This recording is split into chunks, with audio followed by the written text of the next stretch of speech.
Serena Vaughan tore the leave request in half across the night desk. The two pieces landed face up on the counter, still perfectly legible. 4 days. A date. A signature written small the way people write when they expect to be refused. "Everyone in this house is dying, Miss Winslow," Serena said. "None of them have asked me for time off."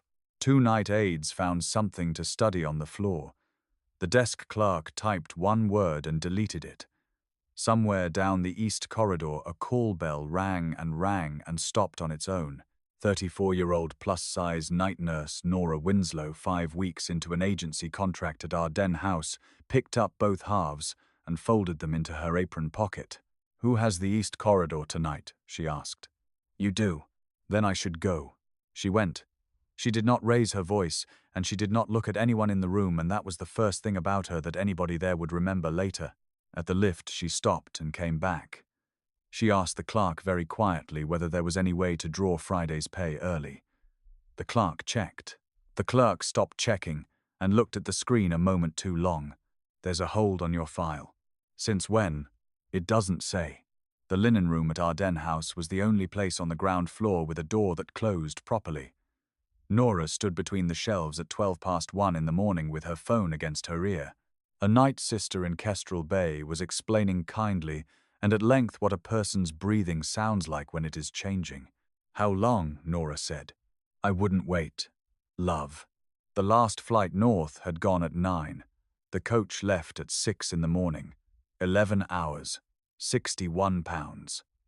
Norah Winslow had £9.40 in her account, and a hold on her file that nobody could explain.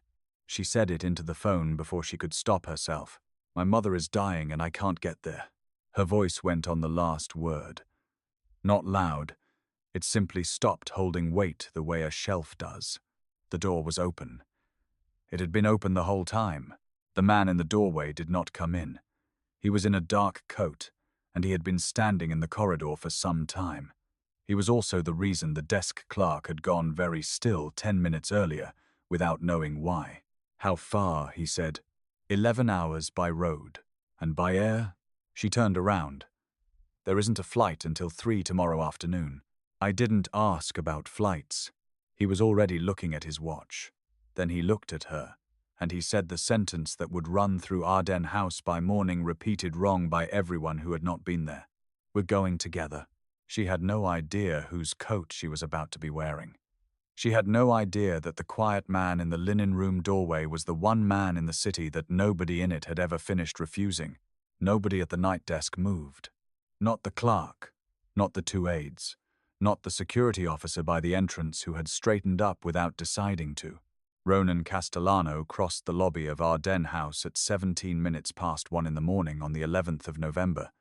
He had crossed it on the 11th of November for 9 years. This time he did not go upstairs. He was 43. He owned the ground under the house and the charity that ran it, and a great deal of the city beyond both. His name was the sort of name that people said carefully or did not say. He stopped at the desk. "Who received a leave request from Miss Winslow on the 31st of October. "I did, sir." "You logged it?" "Yes, sir." "Then it has a number." The clerk opened the stamp register with hands that were not entirely steady. Norah, standing by the lift, said the thing she would have to take back later. "I filed it late. It's my fault." He did not answer her. He was reading the register. "Get Mr. Halloway." Peter Halloway arrived in 8 minutes with his collar wrong. He was the night administrator. He had watched the desk from his office door at 11, and he had closed the door. "You were on duty at 11. "Yes, sir." "You saw the request torn." Halloway looked at Norah. Norah looked at the floor, to make it easier for him, which was the second thing about her that people would remember. "I did." "Who took the file from the cabinet on the 31st? A long pause. "Mrs. Vaughan asked for it." "And you gave it to her?" "She chairs the medical committee, sir." "She does." He closed the register. That wasn't the question. 3 people spoke after that. Not because anyone had suddenly become brave, because in a building where everyone was afraid of the same woman, a quieter man had just made it clear that lying was the more expensive option. The desk clerk went first. She said the request had been logged at 8:10 in the evening on the 31st, and that she had put the file in the cabinet herself. The younger aide said the words, "agency staff" had been used twice. The older aide, who had worked at Ardenne House for 6 years and had never volunteered anything to anybody, said the part that stayed in the room. She didn't read it. She tore it, and then she looked at it. Ronan Castellano turned that over for a moment and did not comment on it. Holloway said, "Sir, if I may. It is one form. It is one form to you. Go and stand at that desk and work out what it is to her." He looked at the lobby generally then, at the 11 people in it, most of whom had found reasons to be there. "I've interrupted your shift and I apologize. Fixing something in a building is not an interruption of the building. It's the only thing the building is for." Then he walked out, and everyone in that lobby went back to work faster than they had moved all week. Outside, it had begun to rain thin and sideways. Norah came out with a plastic bag holding a cardigan, a phone charger, and a photograph because that was all she had thought to take. He took off his coat and put it round her shoulders. It went round easily. He did it the way a man closes a window without ceremony, and he was already walking before she could refuse. "I'm all right, sir. It's the house I'm worried about. They're a nurse short now. They were a nurse short at 11 o'clock. Nobody minded then." The car took them east out past the reservoir to a strip of tarmac behind a line of hangars with no sign on the gate. It was 10 to 2 in the morning. The gate opened before the car reached it. A man came out of the dark with a clipboard and did not ask for a name. "They open for you at 2 in the morning, Norah said. 4 people can put an aircraft on that runway after midnight." He was watching the rain on the windscreen. 2 of them are dead. He said it the way another man gives a weather report. Norah had spent 7 years around aircraft and had made herself forget it. She understood that there should not be a second question. The cabin lights were low. He turned the armrest up out of the seat before she reached it and moved a case to the row behind, and did not look at her while he did either. She sat down and put her hands flat on her knees. "Why are you doing this?" "Because it's 1 o'clock in the morning, and you were apologizing to a linen shelf." "That isn't a reason." "No," he agreed. "It isn't." They lifted at 2:20. For the first hour, she sat with her back very straight and her bag on her knees, the way people sit when they believe a seat is on loan. At some point after the coast, she fell asleep upright, still holding the bag, and woke at 4 with her cheek against the window, and apologized for it. For sleeping. "On the aircraft, I ordered so you could sleep. When you put it that way, it does sound like I've won." Somewhere below them, a woman in a house in the city was being told that a request she had removed from a cabinet had just been read out loud from a register, and was sitting very straight in the dark thinking. The satellite phone in the cabin rang at 3:40 in the morning, over water. He listened for 11 seconds. "Ronan, I hear you've taken the night nurse somewhere." "I have. I only wondered whether the house knows. People do form impressions. Then they'll form them." He put the phone back in its cradle and the cabin was quiet again, and Norah, who had heard one side of it, kept looking out of the window at nothing and made a small note in the part of her mind she kept for weather. Kestrel Bay had 1 hospital, 4 wards, and a car park that flooded. They reached it at 5:10. Her mother was on the 2nd floor in a room with a window facing the wrong way. She was alive. She opened her eyes when Norah said her name. "You look tired. You look worse." "I've earned it." Ruth Winslow was 79 and had been dying in her own opinion since roughly March. She had a heart that had run out of room and a daughter who had spent 7 years arguing with it. Norah took her coat off, washed her hands, read the chart on the end of the bed, the way a person reads a letter from a bank, and then sat down and became somebody's child. Ronan stayed in the corridor. He stayed in the corridor for 3 hours on a plastic chair built for a smaller and less patient species of man, and he did not use his phone once. At some point, a porter asked him to move so a trolley could pass, and he moved, and the porter had no idea that 400 miles south there were men who had waited 2 weeks for 11 minutes of the same person's time. At 8, the bed remote broke. It would raise the feet, and nothing else. A student nurse pressed every button twice and went pink. "Leave it," Norah said. "The bed has made a decision. We're going feet up tonight and we'll all pretend it's a spa." Her mother laughed, and it turned into a cough, and the student laughed, and then apologized for laughing, and Norah told her never to apologize for that in a hospital because there was a national shortage. From the corridor, a man who had not found anything funny in a very long time listened to three tired women laughing in a room at 8 in the morning, and something in his chest moved slightly and settled in a different place. By 9, Norah had found the ward's oldest patient, a Mr. Deacon with a hip and no visitors. She moved his water jug to the side he could actually reach. Then she reported a broken bed rail that was not on her ward in a hospital where she did not work on a day she had not slept. She did it in the gap between two other things, and she did not tell anybody she had done it. Ronan Castellano watched the whole of it from a plastic chair, and understood that he had just seen the thing she actually was, and that it had taken 90 seconds, and that nobody in that building would ever be able to describe it. At 10, someone brought 2 coffees to the corridor. Ronan took his. Norah wrapped both hands round hers and did not drink it. "You're not drinking that. Coffee makes my hands shake on nights. 7 years of hot water and lemon. I'm the most boring person in any hospital." He said nothing to that at all. 2 hours later, a flask appeared on the windowsill of her mother's room, hot with a slice of lemon in a paper napkin beside it. Nobody ever said where it came from. Neither of them mentioned it then or afterwards.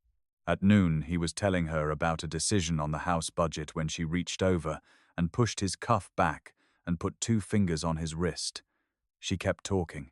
She watched the second hand on the corridor clock, counted, let go, and finished her sentence. 92. "You've been awake since yesterday. Eat something." Is that a diagnosis? It's an observation. I only diagnose people who pay me. Neither of them stopped walking. Neither of them said anything about it. The captain of the aircraft who had come to find her employer to ask about the return leg saw it happen and decided the return leg could wait. That afternoon they sat in the flooded car park, in the car with the windows down. "You didn't sleep either," he said. "I sleep in November about as well as you do, apparently. There's a bakery on the front that opens at 4. There's a bakery on every front that opens at 4. It's a law. You've been here before. I grew up 11 streets from here. I used to walk the long way to school so I could go past the lifeboat station." She thought about it. It wasn't a better route. It just had a boat in it. That's the entire reason. That's the entire reason. Some people need a boat in the morning. He looked out at the rain on the water for a while. "I don't like this coast," he said. "Nobody from here does." "That's how you know they're from here." "That's not what I meant." "I know what you meant." She watched a gull do something stupid on a bollard. "You don't have to tell me. People come up here for one of 2 reasons, and neither of them is the beach." He did not tell her. She did not ask again. The rain went on. After a while, she said the chip shop on the corner had been the same chip shop for 31 years and had never once changed the sign. He said that was the first genuinely reassuring thing he had heard all month. He had spent 20 years reading people accurately in under 4 minutes. He read her twice that day and got nothing at all, and by evening the only question he could put words to was how a woman who had been given so little had somehow not spent any of it. At 6 the next morning, a car came off the coast road 8 miles north and put 2 people into Kestrel Bay's 4-bed emergency unit. Norah was in the corridor with an empty flask when the second ambulance came in. She heard the phrase through a doorway, and she was moving before she chose to. The younger casualty was 11 years old and needed to be somewhere else within the hour. Kestrel Bay had 1 registrar, 1 phone line, and nobody who had arranged an air transfer since 2019. The registrar was on the phone to the regional desk and losing. Refusals have a shape. Norah knew the shape. "May I?" she said. She was in yesterday's clothes with a paper cup in her hand, and something in how she said it made him hand over the receiver. What happened next took 9 minutes. She gave the patients weight before they asked. She gave the landing site as a grid reference and then as a football pitch because the regional desk always wanted both and never said so. She asked for the airframe and not the crew, because the crew was a duty roster problem and the airframe was a decision, and she knew which one the man on the other end could actually make. She used 3 abbreviations that nobody in that corridor had heard spoken aloud in years. When the desk began the sentence about tasking priority, she was already answering the second half of it. Then the desk said the word tasking and the word committee and the sentence about a regional authorization that could not be given before 8 in the morning. Norah closed her eyes for exactly 1 second because she knew that sentence, and she knew it was true, and she knew a child could not wait until 8. From the far end of the corridor, a man in a dark coat said 4 words into a phone and then put it in his pocket. The desk came back on the line 90 seconds later and said the authorization was in place. Nobody in that corridor asked who had given it. The registrar looked once at the man by the doors and then decided very firmly to look at something else instead. "Rescue 9 is airborne at 22 minutes, Norah said, and put the phone down and gave the receiver back to the registrar and looked up. Every person in the corridor was watching her. She said, "Sorry. I used to do this." Ronan Castellano was 6 feet away with his coat over his arm. The aircraft came in at 7:25 onto a wet school field. The flight paramedic who jumped down was in his 40s, and he stopped halfway to the trolley. "Winslow, not for a long time." "You're joking." He grinned at her, delighted, entirely unaware of anything happening around him. "Somebody get this woman a hot water and lemon. She's a nightmare about coffee." He said it lightly. He said it the way people say a thing they have known for years.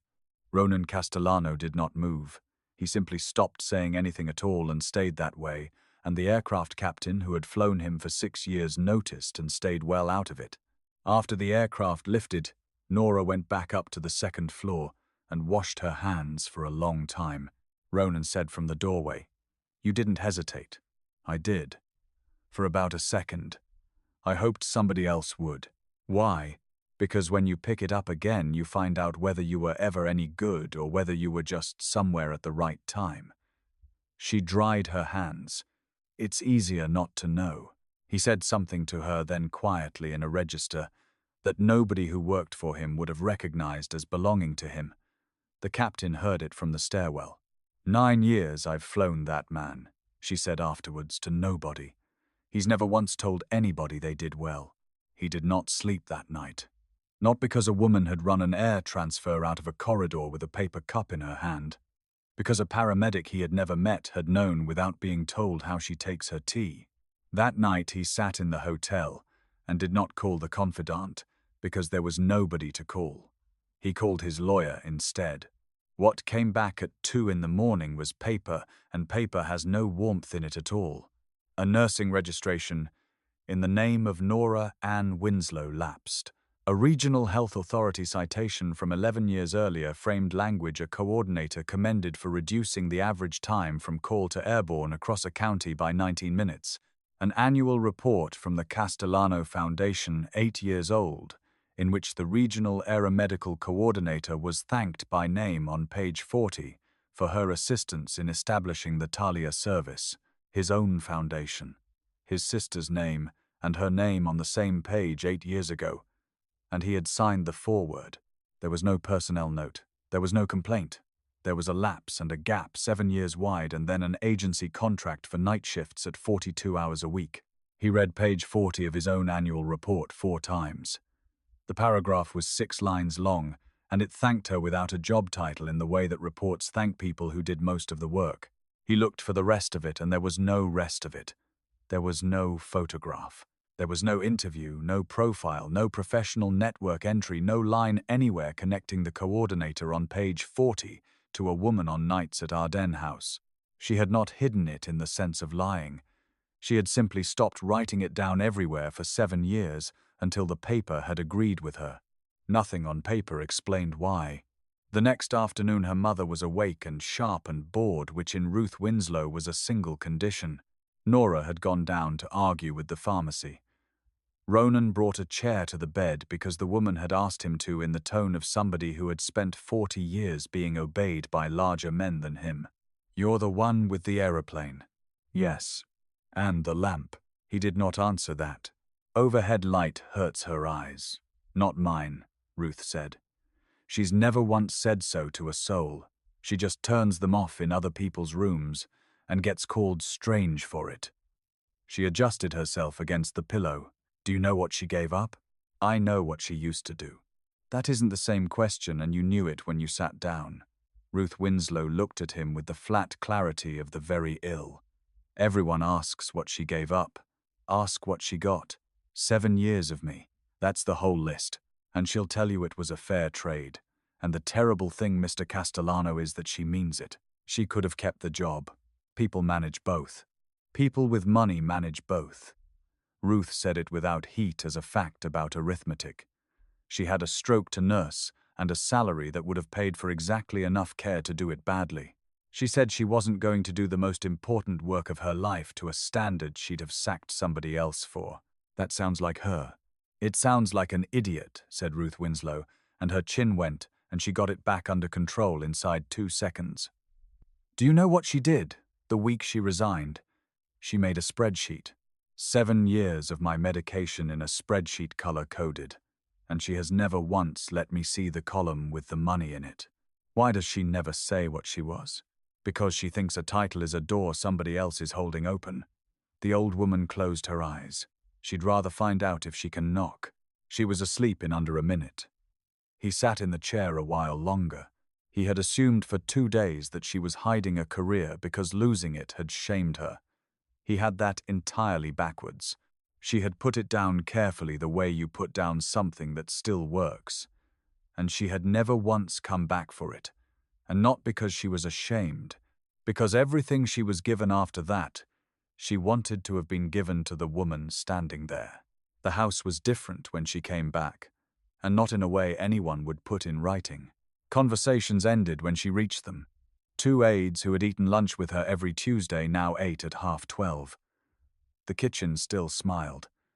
It had become the sort of smile that is finished before it arrives. Serena Vaughan did not accuse anyone of anything. She had coffee with the supervisors on a Thursday and used the word arrangement twice and wondered aloud whether agency staff had been briefed properly about professional distance and left before anyone could agree with her. Nobody agreed out loud. Nobody objected either. That was enough. Perhaps she volunteered for nights because nights are quiet and doors are unlocked. Perhaps the 11 unclaimed hours were not generosity but a bid. Perhaps the elderly patients were an audience. Perhaps a woman who had never asked anybody for anything had simply been waiting for something bigger to ask for. By the 2nd week, the story had improved itself, as stories do when nobody owns them. The aircraft became a holiday. The hospital became a hotel. Somebody in the laundry knew for a fact that she had been driven back in a car with a driver, which was true, and made it sound like the rest of it was true as well. Norah heard 3 versions of it, and corrected none of them, and went on turning off the overhead lights in other people's rooms. On the Monday, a memo reached Ronan Castellano's desk. 2 pages, letterhead, no author, submitted through the staff welfare channel by parties described as several members of the permanent nursing establishment. It recommended that the Winslow agency contract not be extended. It used the word familiarity 4 times. It contained no allegation, which was the skill of it. He read it twice. He did not call anyone in. He did not raise it at the Wednesday meeting. He put it in the drawer of his desk and closed the drawer. For 8 days, the building waited to hear what he thought and heard nothing at all. The silence did more damage to the people who wrote it than any answer would have. Then he audited her instead.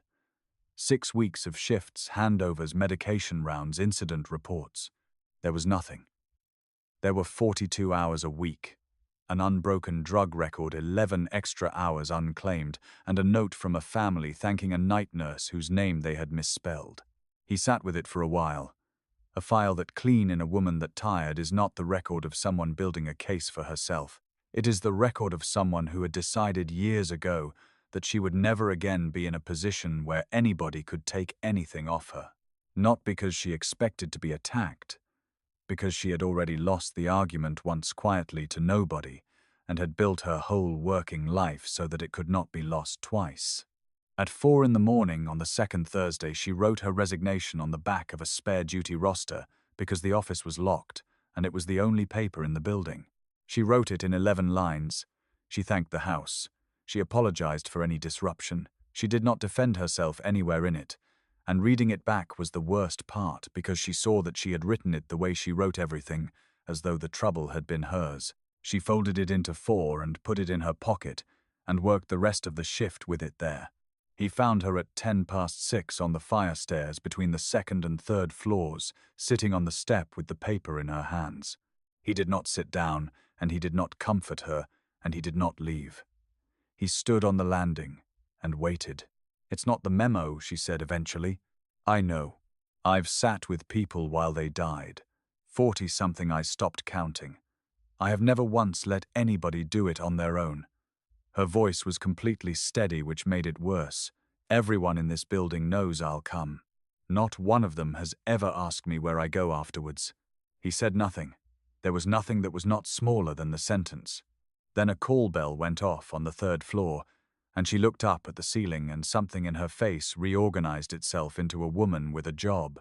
She stood, put the resignation back into her pocket unread by anyone, and said, "That's Mrs. Akabe.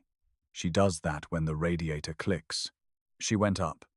She never mentioned it again, and neither did he, and the paper stayed in that pocket folded in 4 for 11 days. She caught him looking on the Friday. It was nothing. She was at the far end of the east corridor, with an armful of blankets. She turned, and he was at the other end, not moving. It was not the way he had looked at her at the night desk in November.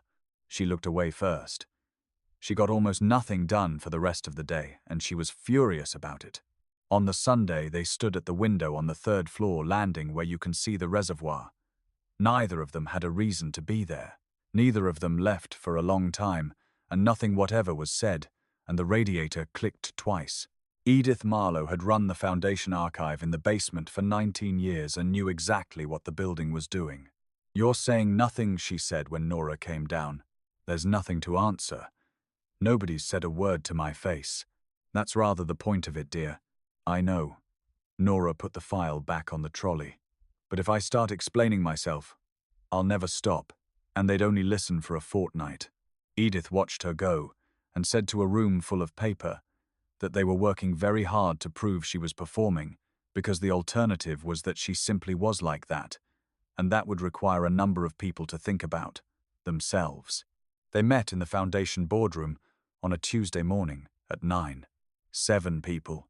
Ronan at the head, the legal advisor, the head of security, Peter Halloway, Edith Marlowe, with a document box on her knees, Serena Vaughan and Norah Winslow, who had been asked to attend and assumed she was being dismissed. "Begin," Ronan said. The legal advisor put down a single sheet. A hold was placed on Miss Winslow's payroll file on the 31st of October. It is initialed. The initials are SV, Administrative Serena said. "Agency invoices are queried constantly." There was no query. "There is no query reference. There is a hold." Second sheet. The desk stamp register from Ardenne House photographed at the page. "Receipts issued on the 31st of October run 4469 447 0447 1447 2 447 1 was issued to N. Winslow leave request 4 days. The file contains 4470 and 4472. Clerical Serena said. "Twice," said Ronan. "Ronan, this is a payroll query and a missing docket in a charity that processes 11,000 documents a year. If you want to hold a hearing about a filing cabinet, hold one. I have a committee at 11. Sit down, Serena." She sat down. She could not afterwards have explained why, and neither could anybody else at that table, and 2 of them thought about it for weeks. The room went very still. Nobody looked at the windows. Even the traffic outside seemed to be somewhere further away than it had been. Then Edith Marlowe opened her box. "I keep carbons," she said. Anything signed on foundation letterhead. 19 years. Nobody's ever asked me to stop, mostly because nobody's ever asked me anything. She put one sheet on the table and slid it down the length of it. A refusal of aeromedical transfer. Timed at 11:40 at night. Dated the 11th of November 9 years earlier. Patient female 19. Reason given no airframe available. Signed in a hand everybody at that table saw every week by the duty authority. Ronan Castellano did not move at all.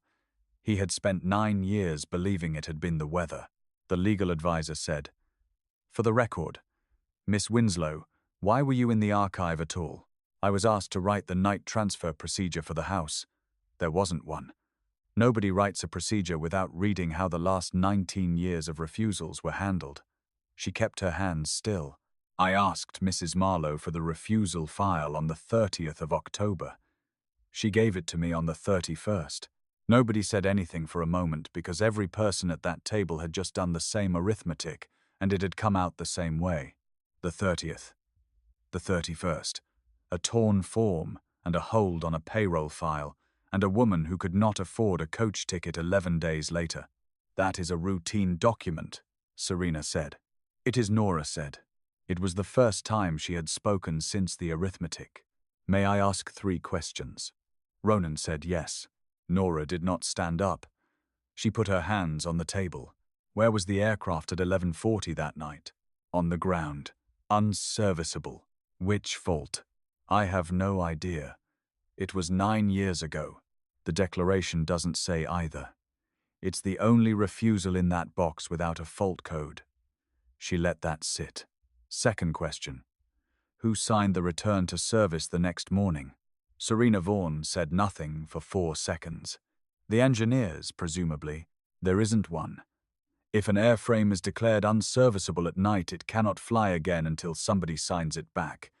There's no signature in the technical record for that week." She turned the paper round so it faced the other woman. "So, either it was never unserviceable, or it flew when it wasn't allowed to." Third question. Which was it? This is absurd. That aircraft did not fly that night. Norah reached into the bag at her feet and put a second book on the table. Grey. Cardboard cover. The corner soft with handling. "That's the airframe hours book," she said. "It doesn't live here. It never has. It lives with the maintenance contractor at the airfield because it belongs to the machine and not to the charity. Almost nobody knows the 2 books are separate." She opened it at a marker. "Engines start 11:52. 12 minutes after that declaration was signed. 2 hours and 40 minutes airborne. Landed at a private strip 40 miles south with 3 passengers aboard and no patient. There are names in the manifest." Nobody in the room asked whose names. Serena Vaughan had gone the color of the paper in front of her, and the thing that had been in the room for 9 years finally had a shape, and it was not jealousy, and it never had been. "You took the aircraft," Ronan said. He did not raise his voice. He had not raised his voice in that building in 11 years, and it was worse. "A donor," Serena said. "One flight. A family who had given this foundation £4 million stranded on a Tuesday, and the tasking was a road accident 60 miles out. A 19-year-old head injury, no name on the call. I had 90 seconds. I made a decision. She was my sister. I didn't know that at 11:40 at night." "No." He looked at the carbon. "You knew it at 11:41. You have known it every 11th of November since standing next to me on a hill." He put his hand flat on the 2 documents and slid them towards the legal advisor. "You replaced a fact with your own convenience, and then you administered a memorial to it for 9 years. Then he gave the sentence that left the building, and the city had it by Friday, and it was quoted for a long time afterwards by people who had no idea where it came from. I'm not doing this because a nurse was humiliated at a desk. I'm doing this because a woman decided which of 2 people mattered, and then spent 9 years hoping nobody would notice she'd decided. Ronan, your father put me in that chair." "He did. He signed the page in front of him once without pressing hard, and I'm taking you out of it." She was removed from the chair of the medical committee and every office she held with it. The declaration and the hours book went to the health authority and the aviation regulator the same afternoon with a covering letter through the front door with a receipt. Peter Halloway had not spoken in 40 minutes. "You watched a form get torn," Ronan said. "I was frightened, sir." "I believe you. Fear explains a closed door. It doesn't excuse one." He did not look up. "Ethics review then, back to your post. I'd rather have a man who has learned what he is than a man who hasn't found out yet." The room emptied at 10:20. His head of security stayed behind and closed the folder on the table. "Do you want the rest of it handled?" "No, sir. She has property in 2 countries and an arrangement I could unpick by Thursday." "No." Ronan was looking at the grey cardboard book. That woman spent 11 days believing she wasn't worth a form, and she still apologized for it in front of me. Whatever happens to Serena Vaughn now, Norah is going to be able to look it up and read it. Nobody applauded anything. Justice, when it finally arrived, sounded mostly like chairs. The foundation announced it properly on paper on a Thursday without adjectives. That was the whole strategy. And it worked because a rumor cannot compete with a document that anybody is allowed to read. By the weekend, 2 of the supervisors who had taken coffee with Serena Vaughn in the spring had written to Norah. One letter was 3 pages long and mostly about the writer. The other said only that she was sorry and that she had known better at the time. Norah answered both the same day and thanked them both and never asked either of them what they had actually said or to whom or how often. Not because she had forgotten, because she had watched enough people be frightened to know that a person who is being forgiven does not need a bill first. Norah went back to work. At 1:30, she came to his office and knocked and did not sit down. "In November, I told you I filed it late." "You did." That wasn't true. She had her hands behind her back like a woman giving evidence. "I filed it on the 31st. She took it out of the book. "I know. I want it on the record anyway." She looked at the window. "Not for me. I'll survive an unpaid fortnight. But the next person who has to ask that woman or somebody like her for 4 days will be told exactly what I was told, and they'll believe it because I did." She went back downstairs and did the drug round. Ardenne House was not quieter afterwards. It was lighter. Somebody put the radio back on in the kitchen.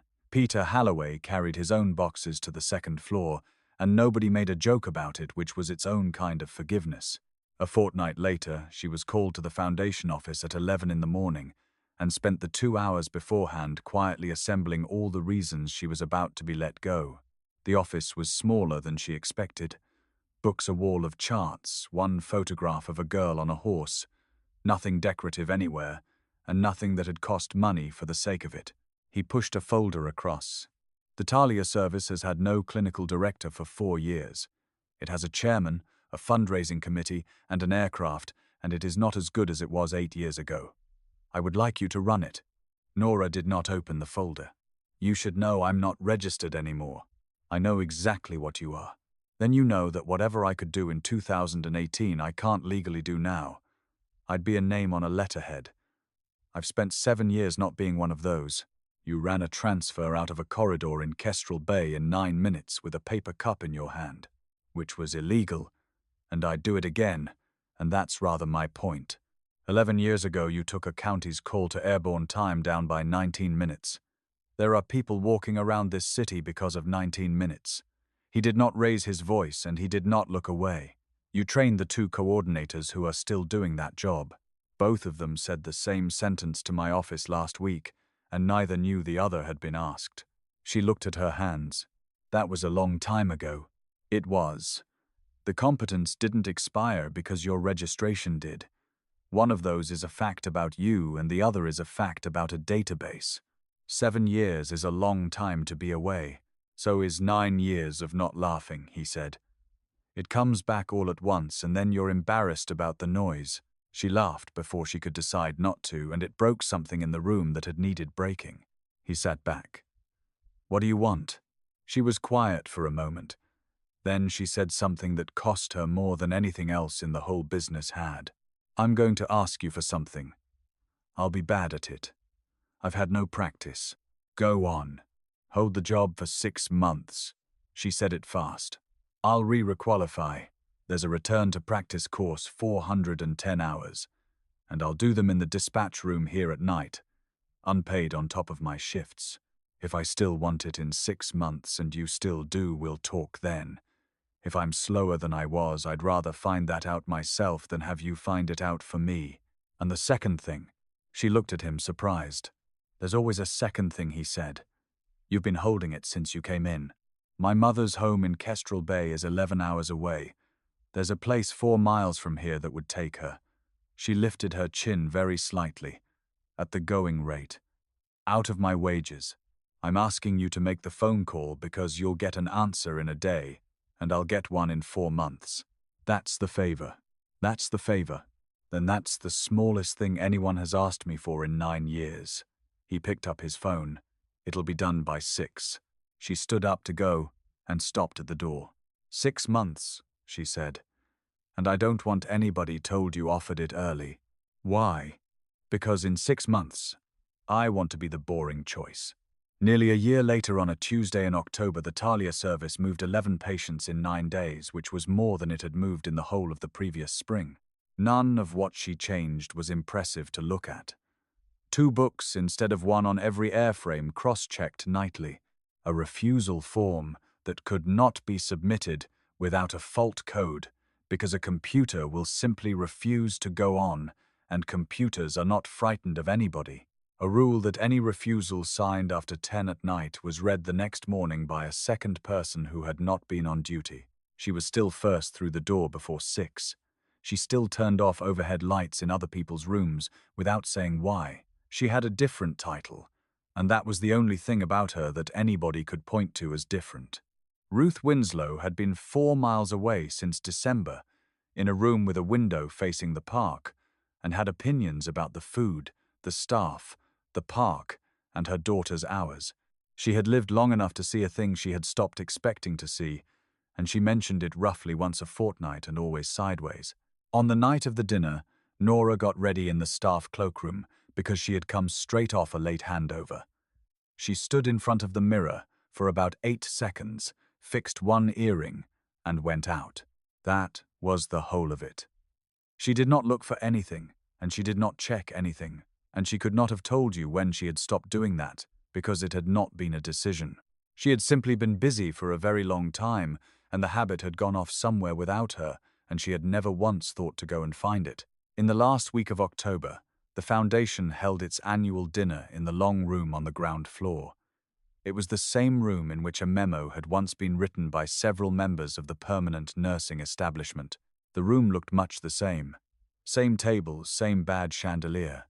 Something had gone out of it, and what had gone out of it was that nobody arrived afraid. Ronan Castellano spoke for 4 minutes. He did not mention Serena Vaughan, whose regulatory hearing had concluded in July, and he did not mention November. He said that the service had been named 9 years ago, after a 19-year-old who did not get an aircraft. He said it was now run by the woman who had been thanked on page 40 of a report 8 years ago for helping to build it.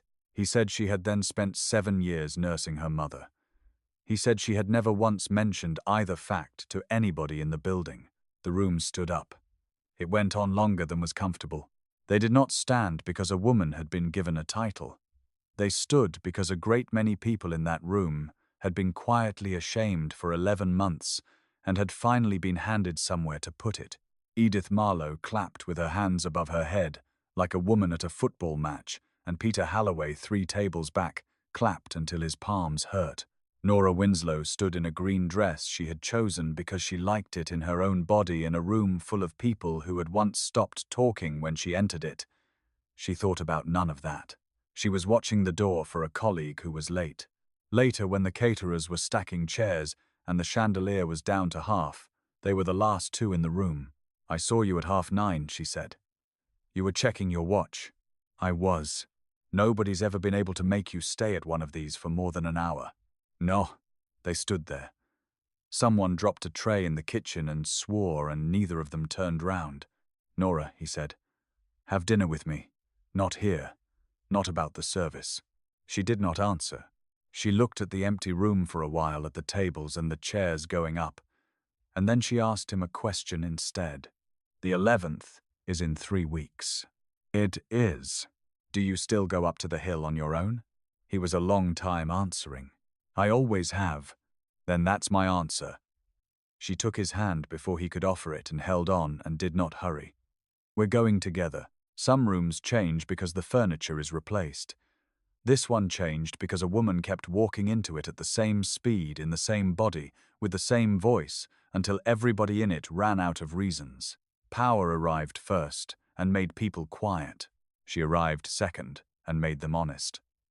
On the 11th of November, 2 people climbed a hill on the north coast, and there was a flask of hot water and lemon in his coat pocket, because he had noticed once a year before and had never seen any reason to mention it.